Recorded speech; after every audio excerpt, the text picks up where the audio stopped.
আমাদের মোট হচ্ছে 6টা দাবি।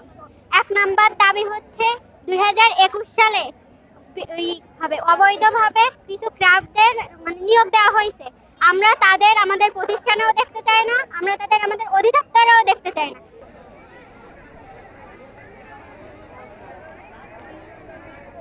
কিছু টিচাররা 2021 সালে যারা হচ্ছে জেনারেল থেকে আসা, তো তারা হচ্ছে বিতর্কিত একটা নিয়োগের মাধ্যমে আসছে। তারা এখন হুট করে জুনিয়র ইনস্ট্রাক্টর নামের একটা পদে 50% রিড করে তারা এখন পদোন্নতি চাচ্ছে।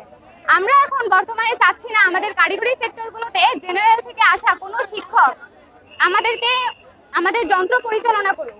এবং তারা যেহেতু 2021 সালে একটা বিতর্কিত নিয়োগের মাধ্যমে আসছে, তো আমরা আমাদের ইনস্টিটিউট থেকে তাদেরকে এখন অপসারণ করতে চাচ্ছি। আর তারা আমাদের নামে একটা মিথ্যা বানোয়াট মামলা দিয়েছে যে আমরা তাদেরকে অপমানিত করেছি, লাঞ্ছিত করেছি। এই মামলাটা প্রত্যাহার করতে হবে।